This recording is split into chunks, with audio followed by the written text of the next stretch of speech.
우리가 학창 시절 때 또 여유가 있는 분들, 특별히 대학 시절 정도 되면 고전 문학 가운데서 꼭 읽어봐야 될 이렇게 상식적인 책이라고 하는 고전 문학들이 있습니다. 그 중에 단테가 쓴 신곡이라고 하는 책이 있습니다. 그래서 책 읽기를 별로 안 좋아해서 책은 안 읽어도 그래도 학창 시절에는 이 단테의 신곡 얘기를 많이 듣게 되니까 그냥 알고는 있는 정도죠. 근데 이 단테가 쓴 신곡에 보면 천국편이 있고 지옥편 두 가지가 있어요. 그런데 그 지옥편에 보면 이 지옥문 앞에 이런 글귀가 지옥문 앞에 새겨져 있다는 겁니다. 이곳에 들어오는 자는 모든 희망은 다 버려라. 여러분, 지옥은 단지 끔찍한 고통이 영원히 있는 곳. 우리가 그냥 지옥 그러면 거기는 고통이 영원한 곳일 거야, 이렇게 선입견을 갖고 있는데, 근데 지옥은 단순히 고통만 영원한 것이 아니라 지옥은 아무런 희망을 가질 수 없는 곳이라는 겁니다. 그래서 사람에게 희망이 없다면 이미 그는 지옥에 살고 있다, 이렇게 얘기를 합니다.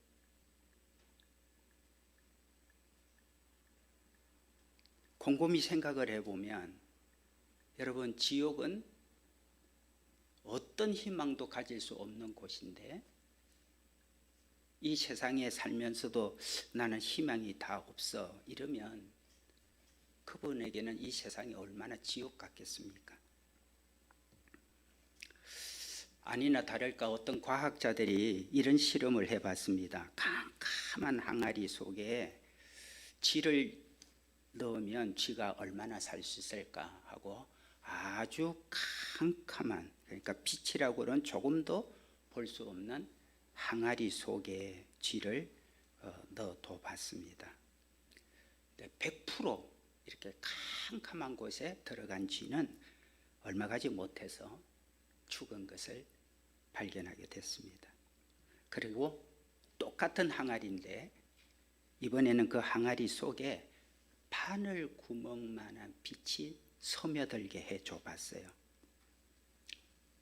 바늘 구멍치고는 너무 크죠. 근데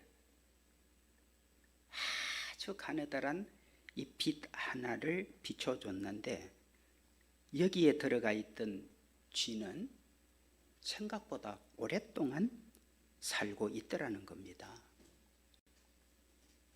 여러분, 여기 과학자들의 실험에서 매우 중요한 게 있습니다.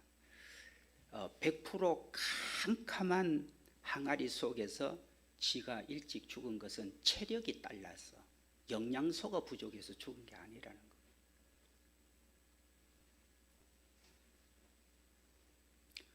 캄캄함 속에 빛 하나 볼 수 없는 곳에 동물이지만 희망을 갖지 못해서 죽어갔다는 거예요.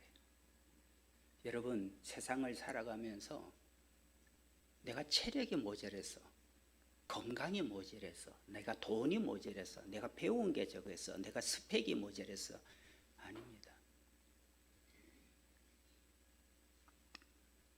우리 어린 시절, 그거보다도 우리 어른 세대에 돈이 있는 분이 얼마 있었어요? 스펙이 좋은 분, 대학 나온 분 얼마나 있었어요?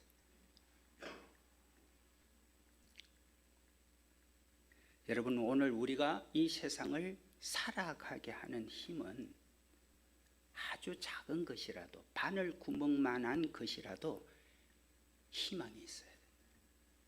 그러면 그 희망을 붙들고 어떤 것도 다 살아내더라는 거예요.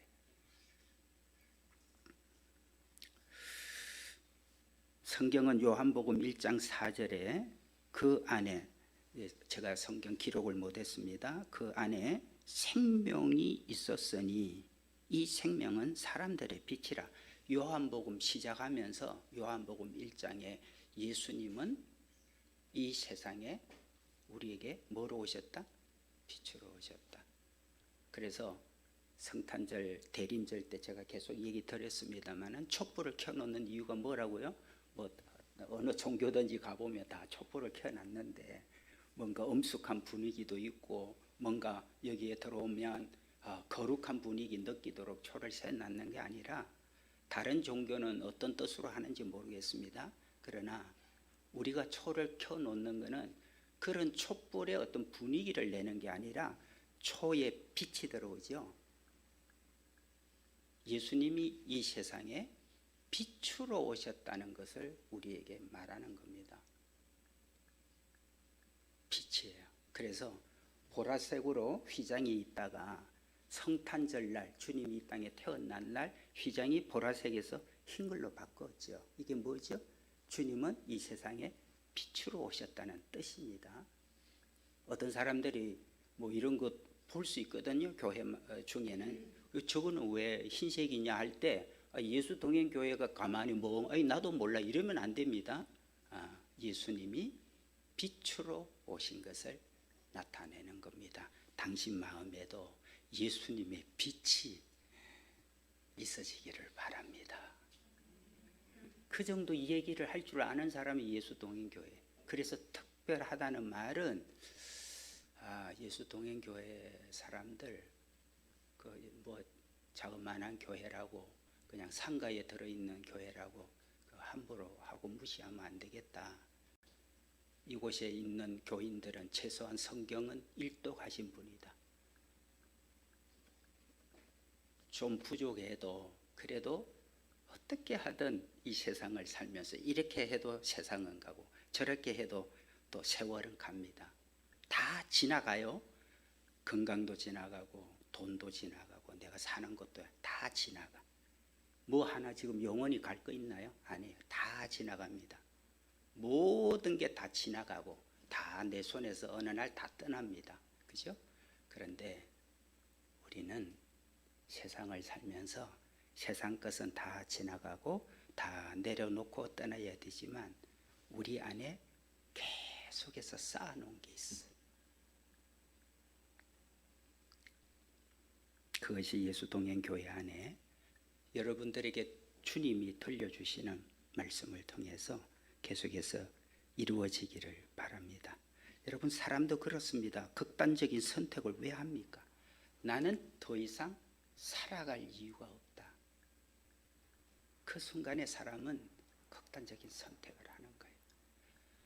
아무리 내가 죽을 병이 걸려도 어떻게 하든 살아내 봐야지 이러는 분들은 끝까지 포기하지 않아요.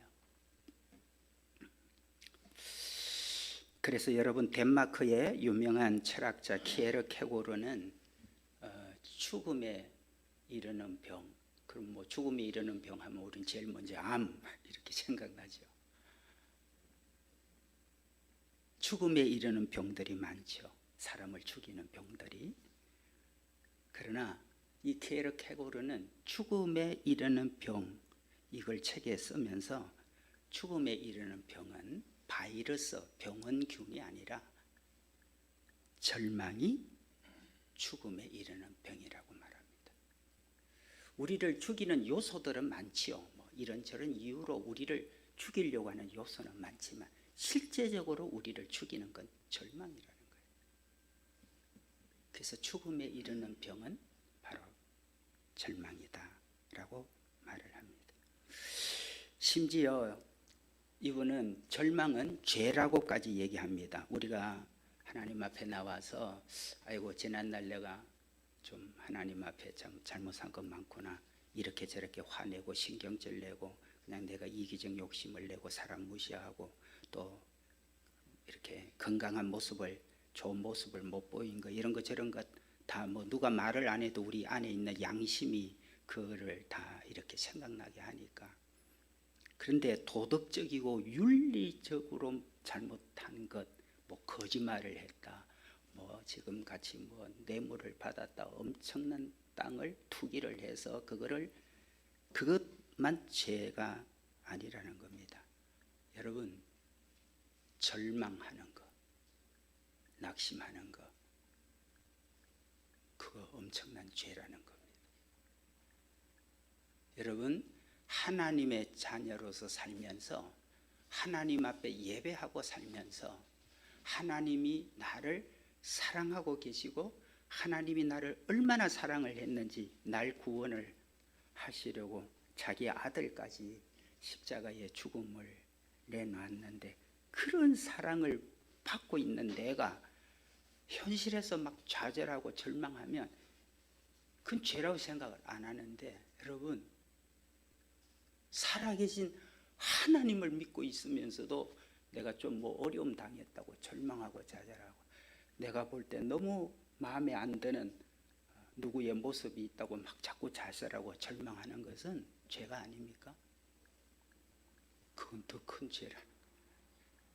제가 이 말씀을 준비하면서 그렇구나, 우리는 대부분 죄 그러면 윤리적 도덕적인 것만 생각을 했는데, 여러분, 하나님을 믿고 있으면서도 여러분이 어떤 일에 절망하고 좌절하는 거, 큰 죄.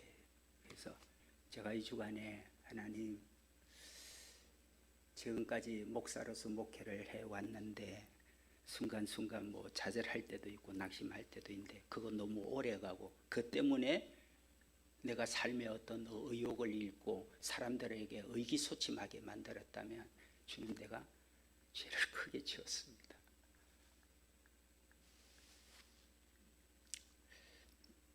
어떤 분이 재미있는 말 했습니다. 이 어렵고 너무 힘들고 우리 청년들이 너무 힘든 4포, 5포, 6포, 몇 포까지 갈지 모르겠습니다.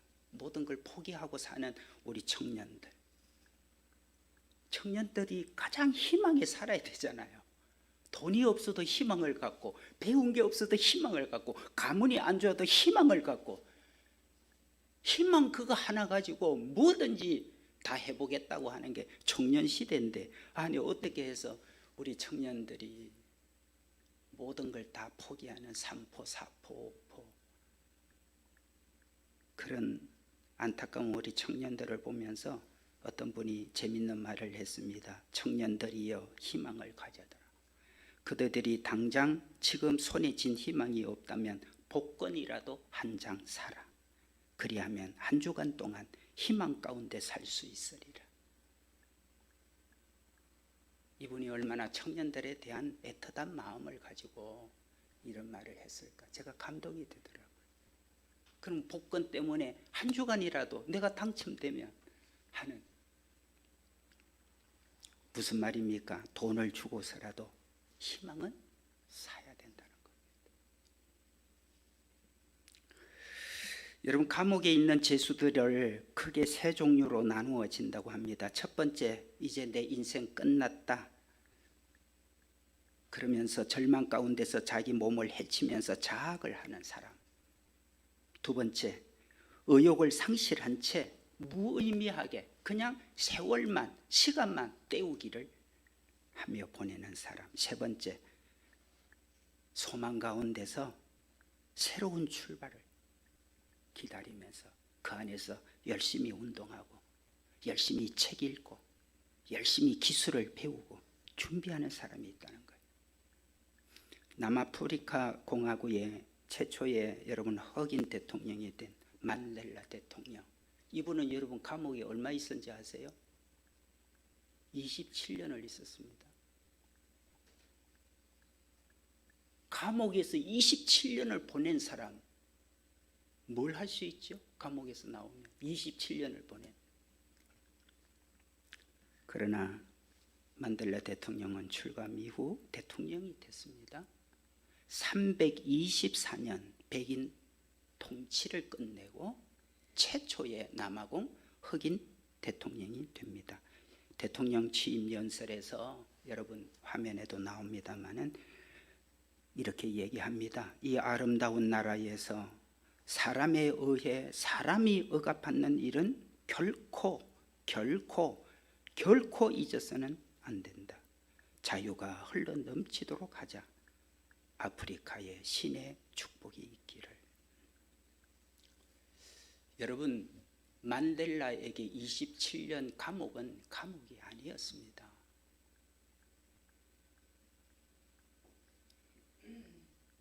그에게는 27년의 감옥이 대통령을 준비하는 시간이었습니다.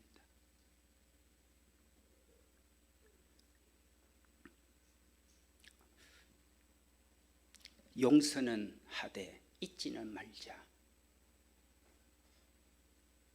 그는 흑인과 백인 간의 갈등을 결국 종식을 시키면서 노벨 평화상을 수상하기도 했습니다. 여러분, 우리가 잘 아는 창세기 요셉 자주자주 우리가 언급하죠. 요셉이 감옥에 들어갔습니다. 만델라보다 더 억울한 사람입니다. 만델라는 백인이 통치하는 그 나라에 너무 인권 유린을 당하니까 우리에게도 자유와 평등을 흑인도 가져야 된다 해서 그 운동을 하다가 감옥에 들어가서 27년 세월을, 그의 인생을 거의 다 보냈지만 요셉은 더 억울한 사람이에요. 더 기막힌 사람이죠. 그러나 그는 감옥 안에서 절망하고 낙심하고 그가 꿈꾸었던, 하나님께서 그가 어린 시절 아버지 집에서 같이 있을 때 꿈꾸었던 하늘의 별들이 땅에 폈다니 자기를 향해서 절했던 꿈 다 끝났구나. 다 개꿈이었구나. 내가 그거 생각하고 지금까지 모든 걸 다 참고 모든 걸 다 내가 견디고 왔는데 감옥에 들어오는 순간 다 개꿈이었구나. 왜? 거기는 감옥 들어가면 못 나오는 곳이 그곳이 감옥이거든요. 그러나 그 감옥은 요셉이 애굽의 바로 총리가 되는, 바로 급상승해서 바로 어떤 과정을 거치지 않고 곧바로 그냥 애굽의 총리가 되는 준비하는 장소가 감옥이 됐습니다. 여러분, 여러분에게 감옥과 같은 게 뭐가 있습니까? 행여나 여러분 집이 지금 감옥 같습니까? 여러분 직장, 여러분 사업, 여러분 인간관계, 여러분 부부 사이, 부모와 자식 사이 감옥 같으세요? 놀라운 일이 있죠. 놀라운 반전이 있습니다. 주님이 내 안에 거하는 사람은, 예수님을 주님으로 영접한 사람에게는 감옥 같아도 감옥이 아니에요. 놀라운 반전 아닙니까? 이 지옥과 같은 곳에 내가 어떻게 살까? 아닙니다. 내 안에 계신 주님 때문에 감옥이 아니게 되는 것입니다. 그 이유가 뭡니까? 주님과 날마다 동행하고 내가 주님 안에 거하면 왜 우리는 이 세상이 절망과 낙심이 안 될 수 있습니까? 이유는 너무 간단합니다. 성경의 결론은 항상 무엇이죠?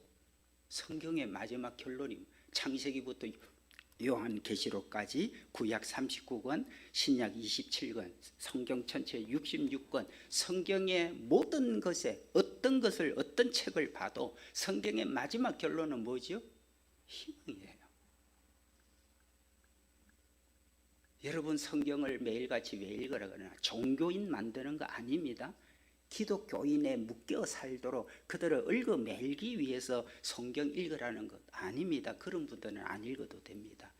나를 성경에 얽어매려고 그러구나, 이런 분이 안 읽어서 그건 여러분 자유니까. 그러나 성경이 하나님의 말씀이고 성경은 언제나 내게 희망을 주고 성경은 언제나 나를 구원에 이르도록 하고 성경은 언제나 이 세상 복잡한 인생살이 속에서 그때그때마다 하나님은 내게 분별과 지혜와 그리고 총명을 주는 것이 하나님 말씀이구나. 그렇다면 누가 뭐 읽으라 그래서 읽겠어요? 하라고 그래서 하겠어요? 성경의 모든 결론은 항상 희망입니다. 죄는 속죄가 되고, 병은 치유가 되고, 불행은 행복이 되고, 허무는 영원이 되고, 죽음은 부활이 되고, 멸망은 희망이 되고, 세상은 끝이 아니라 천국이 있기 때문입니다. 그래서 오늘 성경은 우리에게 말합니다. 12절을 보시면 소망 중에 뭐하며? 즐거워하며. 여러분, 성경은 우리에게 절대 희망, 절대 믿음을 말씀합니다.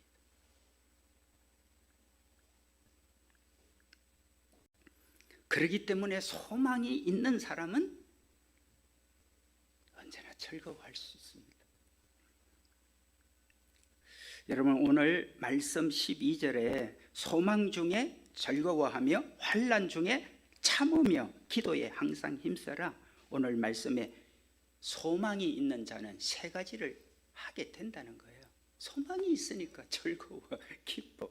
내게는 누가 뭐라 그래도 소망이 있어. 지금 상황이 나를 아무리 옥죄고 사방으로 나가 둘러싸임을 당하고 아주 정말 답답한 일을, 갑갑한 일을 만나도, 내가 핍박을 받아도, 거꾸림을 당해도, 여러분 사방으로 쌓여도 쌓이지 않아야 하며, 답답한 일을 만나도 낙심하지 않으며, 핍박을 받아도 버림받지 않으며, 거꾸림을 당해도 망하지 않는다는, 여러분이 산 증인이어야 됩니다. 목사님이 교회에서 강대상에서 설교한 문장, 설교한 글귀가 아니라 오늘 이 말씀이 여러분의 인생에서 언제든지 내 삶으로 증명해야 되는, 그래서 예수동행교회는 특별하게 게 있어야 되고 있을 수 있고, 절망은 희망의 다른 이름이다. 참 멋진 말이죠. 절망은 희망의 다른 이름이다 라는 책이 있습니다.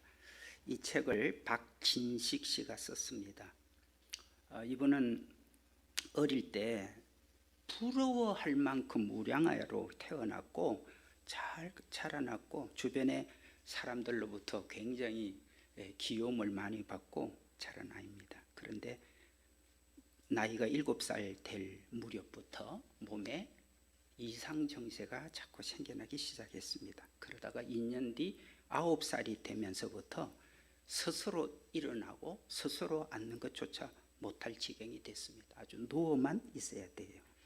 결국 병명은 각피 석회화증이라고 하는 희귀병. 여러분도 처음 들어보는 말이죠. 이 병은 몸 안에 들어있는 칼슘이 자꾸 석회질로 변해서 몸이 계속 굳어져 가는 희귀병입니다. 그러다 보니 몸이 점점 굳어져 갔고 손가락 하나를 이제 움직일 수 없을 만큼 몸이 다 굳어졌습니다. 의사들이 20대를 넘기지 못한다고 얘기를 했습니다. 박진식 씨는 자기가 죽어가는 몸, 굳어가는 몸을 보면서 날마다 절망하며 울었다고 합니다. 그런데 어느 날 갑자기 내가 이 세상에 태어나서 흔적도 없이 그냥 죽어간다는 게 너무 억울하다는 생각이 들었답니다. 안 그렇겠어요? 그래서 자신이 언제 죽을지는 모르지만 이 기막힌 인생을 기록해서 남겨둬야 되겠다. 그래서 손가락으로 볼펜을 끼고 키보드를 하나하나 쳐보는 것을 연습하기 시작을 했습니다. 그리고 엄마한테 책을 읽을 수 있도록 좀 뭘 주변 장치를 하고 뭘 어떻게 해서 책을 눈으로 보는 건 되니까, 그래서 독학을 하면서 영어, 한문, 공부를 하고 다방면의 독서를 하면서 시도 쓰기 시작을 했다고 합니다. 여러분, 몸이 점점 돌로 변해가는 이 처절한 고통 가운데서도 그는 마지막 희망 하나, 나는 내 인생에 대한 기록을 뭐라도 하나 남기고 가야 되겠다 하는 그 희망을 붙잡고 그는 글을 결국은 쓰기 시작했습니다. 그는 이렇게 말을 합니다. 절망은 희망의 가면입니다. 인생의 여정에는 즐거운 천년색 날실뿐만 아니라 고난의 검은색 시실도 필요합니다. 검은색 실도 있어야 아름다운 비단이 만들어지는 것처럼 절망스러운 삶을 긍정하면 승리의 길이 열립니다. 절망은 잃어버린 사람을 회복하는 공간이고 나 자신을 찾는 시간입니다. 절망은 또 다른 희망의 의지를 불러줍니다. 제가 고통의 상황에서도 웃을 수 있었던 것은 하나님의 축복이었습니다. 이제 저는 부활을 바라보고 부활하신 예수님을 바라봅니다. 주님의 나라에서 저는 부활하게 될 것입니다. 그래서 저 때문에 평생 고생하신 저의 어머니를 업어드리고 싶습니다.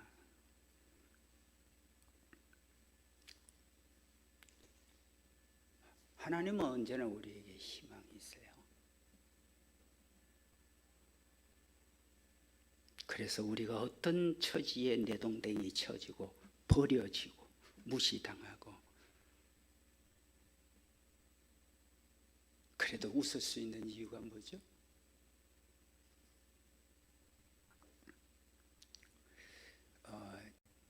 독일의 신학자가 세계적인 유명한 신학자들이 참 많아요.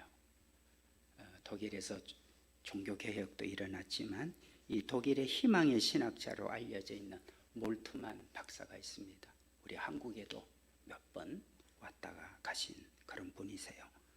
이분이 그 희망의 신학을 책을 쓰면서 이런 얘기를 합니다. 오늘날 인류를 비참한 상태로 몰아넣는 것은 그들이 절망하기 때문이다. 그리고 기독교에 있어서 절망은 가장 나쁜 죄이다.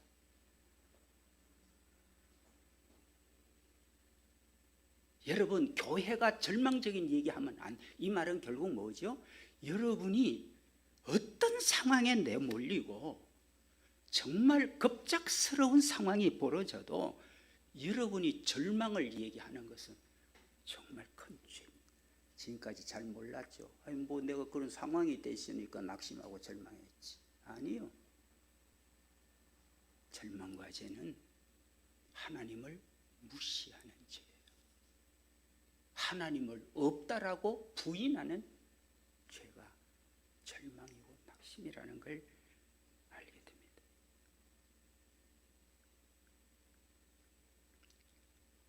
우리가 사는 세상은 녹록지 않습니다.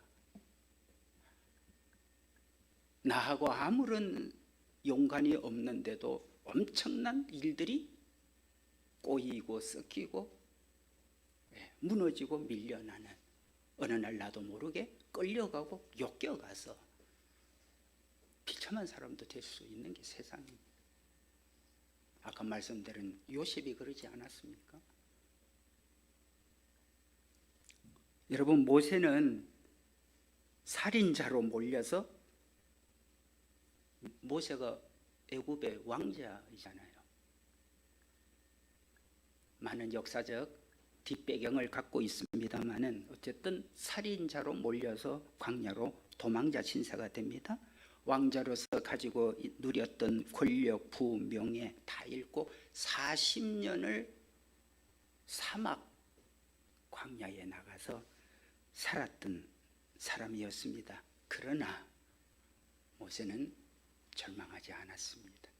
그러기에 그는 다시 애굽 땅에 가서 이스라엘 민족을 구출해내는 위대한 지도자가 됩니다. 욥, 자녀 모두 한꺼번에, 이게 꼭 동화 같고 소설 같아요. 어떻게 이런 일이 일어났을까? 그러나 우리가 사는 이 지구별 안에는 이 엄청난 우주 속 그리고 태양계 안에 살고 있는 이 지구별 공간 안에는 별의별 일이 다 일어납니다. 7명의 자녀가 한순간에 집이 와르르 무너지면서 그 집에서 생일잔치 하려고 다 모였다가 집이 확 무너지면서 그랬던 게 욥이죠. 동방의 최고 재산을 가지고 있었던 최고 재산가였죠. 하루아침에 재산 다 날아갔습니다. 그 지경을 보고 아내가 남편을 버리고 욥을 버리고 도망가죠. 자기 몸은 몹쓸병에 걸렸습니다.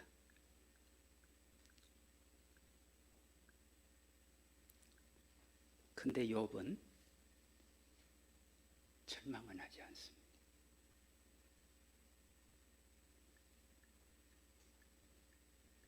뭘 믿는 구석이 있어서 그럴까요? 그래서 중요합니다. 그래서 우리는 지혜가 있어야 합니다. 여러분, 다윗도 사울 왕으로부터 당시의 최고의 모든 권력, 절대 권력을 갖고 있는 사울 왕으로부터 계속해서 이 사울 왕의 시기심 때문에 다윗을 죽이려고 얼마나 군사를 내보내서 특수부대를 만들어서 다윗을 뒤쫓아 죽이려고 그랬습니까? 그러나 10년 세월을 그렇게 보냈지만 다윗은 절망하지 않았습니다.